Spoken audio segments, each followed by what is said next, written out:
Je ne peux que remercier le gouvernement et son chef parce que ça rentre dans le cadre de sa promesse lors des élections et nous sommes très contents. Ça va profiter pour supprimer les rançons parce que les gens profitent de cela pour rançonner. Vous déposez, on vous dit de revenir et si vous ne mettez pas le caillou sur les papiers, vos dossiers vont rester là en vain. Maintenant, comme il a dit que c'est à 24 heures, là je trouve que c'est une très bonne décision. Ça c'est très bon. Et de l'autre côté, le coût, ça prouve que le gouvernement s'est mis dans la peau de la population.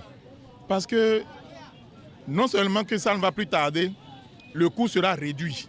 Et c'est trop bon, sincèrement c'est trop bon. Ça prouve que ce que nous perdons de l'autre côté, nous récupérons ici. Et c'est très bon. Ce que les autres ont mis dans leur poche avant là, ça nous revient désormais. Ça c'est très bon. On ne peut que les remercier.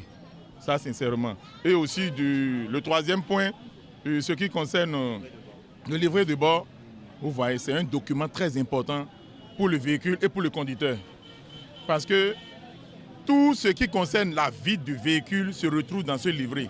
Mais si ça commence à être, comment je vais dire, embarrassant, vous voyez que c'est très difficile. Maintenant, si on supprime, ça doit être quelque chose de confortable, de simple à transporter. Ça serait trop bon. Non, moi, je félicite en tout cas toutes les décisions qui ont été prises en Conseil des ministres hier. Vraiment, nous devons l'applaudir. Et si on peut acheter une voiture et en 24 heures, on va rentrer dans la possession de l'immatriculation, c'est une bonne chose de la part du gouvernement. De l'autre côté, la deuxième décision aussi, c'est louable.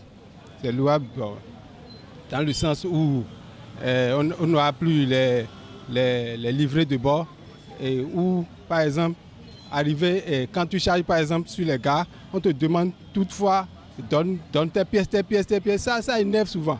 Ça énerve. Donc, s'ils ont trouvé d'autres manières de contourner ça, c'est une bonne chose.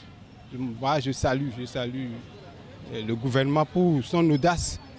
Non, je l'encourage dans ces réformes. Et je ne peux remercier le gouvernement pour la décision prise. Vraiment, ça enchante beaucoup de conducteurs et permettra à notre domaine d'évoluer plus. Donc vraiment, mes collègues ont déjà beaucoup parlé dans ce même sens. Je ne peux prier et demander au Seigneur d'accorder à son Excellence M. Patrice Talon, notre président, la longévité, la vie et la prospérité.